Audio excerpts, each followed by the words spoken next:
Chapter 308, A Prepared Magician. When Klein looked down again, he could no longer see the strange candle wrapped in human skin. Instead, a faint, slightly sweet scent kept lingering around his nose.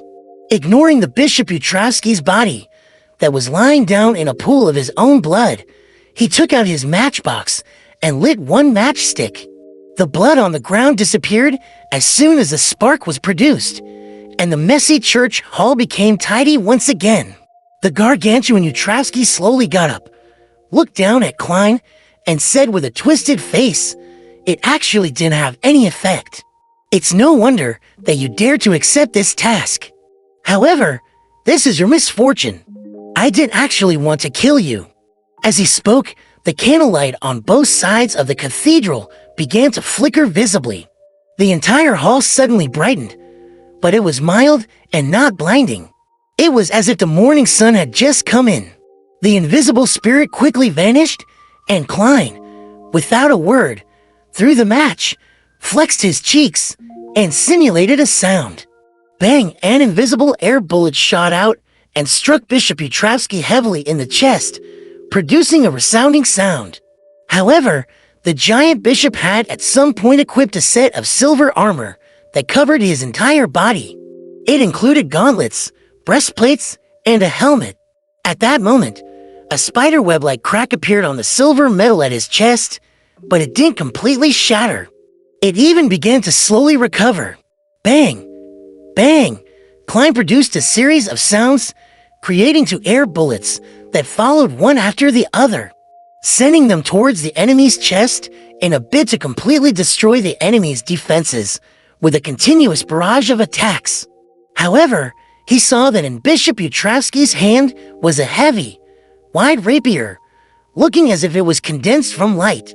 Using it, he deftly blocked the two air bullets, producing two sounds which were almost impossible to distinguish. Creak! Utrovsky took one step forward, and the cathedral seemed to shake. At the same time, his two-handed rapier swept down at Klein in a gesture that looked as if it was going to shatter the building. Before the sword arrived, the wind that it carried with it almost caused Klein to lose his balance. Such terrifying power! As this thought flashed through his mind, Klein deftly jumped to the side and bent over, ready to roll on the spot. Bang! That well-handed rapier in Utrovsky's hands smashed into the ground, shattering the stone slabs and causing cracks to spread rapidly in all directions. Screech! He dragged the rapier along the ground as he switched from a vertical slash to a horizontal sweep, causing sparks to fly.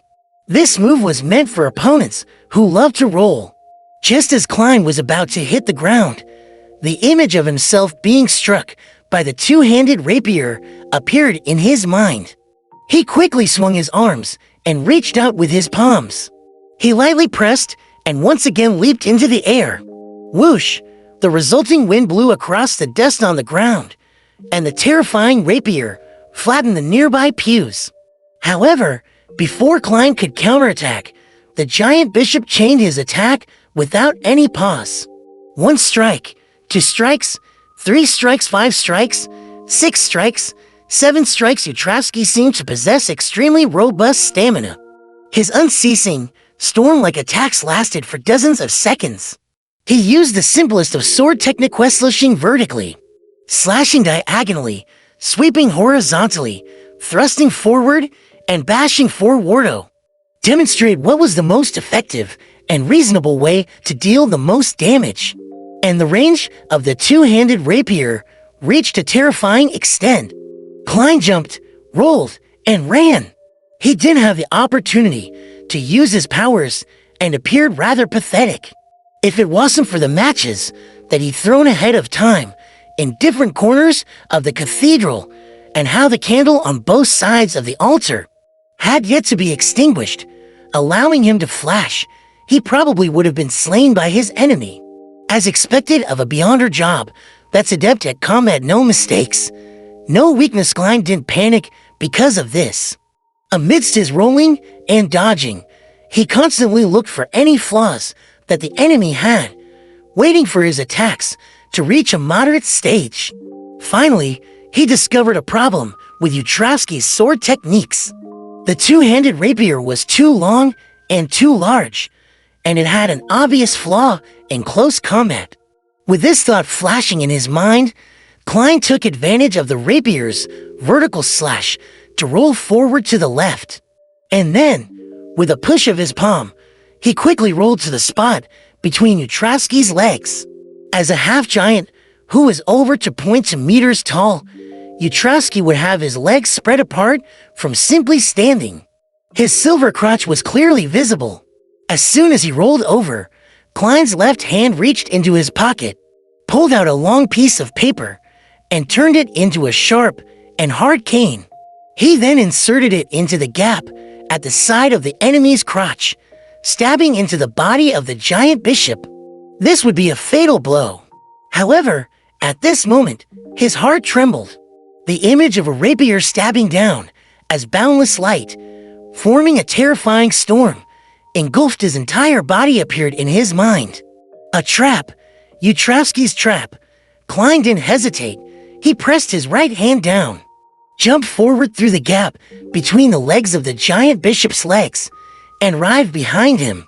By the time he finished this set of motions, Utrovsky was holding the hilt of his sword with both hands, bending his waist and lifting his sword up to thrust straight down into the stone slab in front of him. With a cracking sound, rays of light surged out of the sword's body like the first rays of dawn. They turned into a hurricane and swept across the surroundings. Without a sound, the stone slab disappeared from where Klein had been, and the earth beneath it became nearly 10 centimeters thinner. The silver armor on his legs and crotch was also damaged, shattering inch by inch and revealing his skin. His trap was to sustain damage in exchange for the death of his enemy. At this moment, Klein, who had leaped behind Bishop Utrovsky, finally found an opportunity to counterattack. He twisted his body midair, puffed out his cheeks, and simulated gunshot sounds at the back of his enemy's head. Bang! Bang!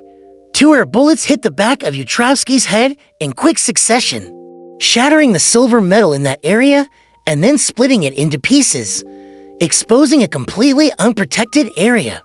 Klein was about to give him a fatal blow when Utrovsky suddenly straightened up, twisted his waist, and violently swept the two-handed rapier backward. The speed was so fast, and the attack was so ferocious that Klein seemed unable to dodge it. However, he pulled out a piece of paper from his pocket and placed it in front of his body. Clang! The collision between the sword and the piece of paper produced the sound of metal being struck. The crisp sound of metal striking metal filled the entire cathedral. Klein was sent flying like a tennis ball. The paper in his hand was torn apart, leaving behind only a tiny piece in between his fingers. In midair, he was immediately faced with a violent and swift pursuit of Utrovsky. The situation was precarious. However, he didn't panic in the slightest and only shook his wrist. The tiny piece of paper flew up, and a spark rapidly expanded, completely enveloping Klein. The rapier sliced through the ball of fire, but it didn't cause any damage, only creating a small spark. At the candle on the right side of the cathedral, a faint yellow flame spread out, forming a figure whose face was painted with oil paint.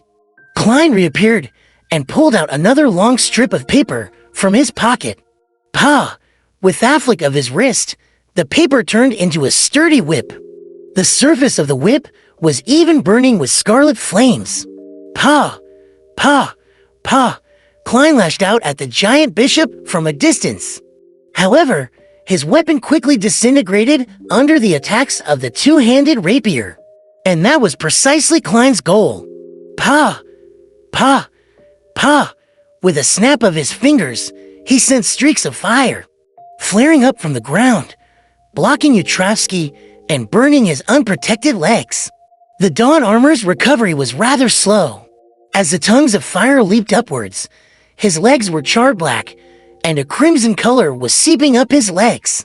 However, this didn't affect the giant bishop's agility. He let out a low growl, and like a steam train that had finally accelerated to its highest speed, he charged through the flames and appeared in front of Klein. This speed was unbelievably fast.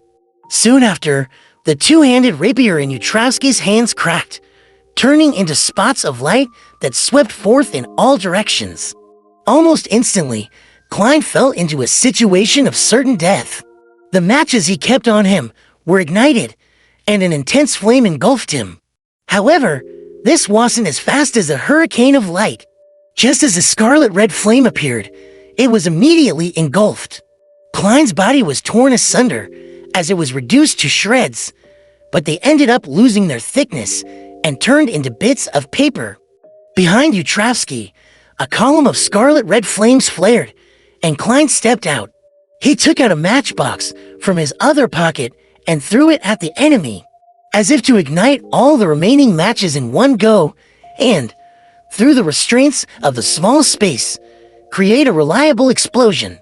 The matchbox was aimed at Yutrowski's lower body, which no longer had any protection. Klein raised his right hand and snapped his fingers. At the same time, Bishop Yutrowski jumped up on his back, bent his knees, and withdrew his legs. Pa! Accompanied the snap of his fingers was an unaffected matchbox, but a loud bang. It was an air bullet that accurately tore open the back of Bishop Yutrowski's head, which lacked any protection. It was a lethal weapon that had been prepared in advance. His skull split open, and blood and white bits spurted out. With great difficulty, Yutrowski turned his head around and said in a daze, "You." The matchbox, that was riddled with holes caused by the hurricane of light, fell to the ground. However, it remained unignited. Klein laughed and replied, "I've never said that snapping my fingers could only be used to control flames and not shoot out air bullets. Look, Pa, Pa, Pa." Hess snapped his fingers repeatedly, allowing one air bullet after another to hit Yutrowski in the head, shattering his helmet and cracking his head. Bam! Yutrowski stopped breathing and fell heavily to the ground, shaking the cathedral hall slightly. Pa! Klein turned and snapped his fingers again. The box of matches on the ground exploded, transforming into a scarlet flame that buried Yutrowski's gigantic body. Klein didn't attempt to sense the existence of the candle, but instead he relied on his own clarity of mind to force himself out of the lowest level of his mind. Behind him, the corpse was wrapped in scarlet flames as the world around him disintegrated bit by bit.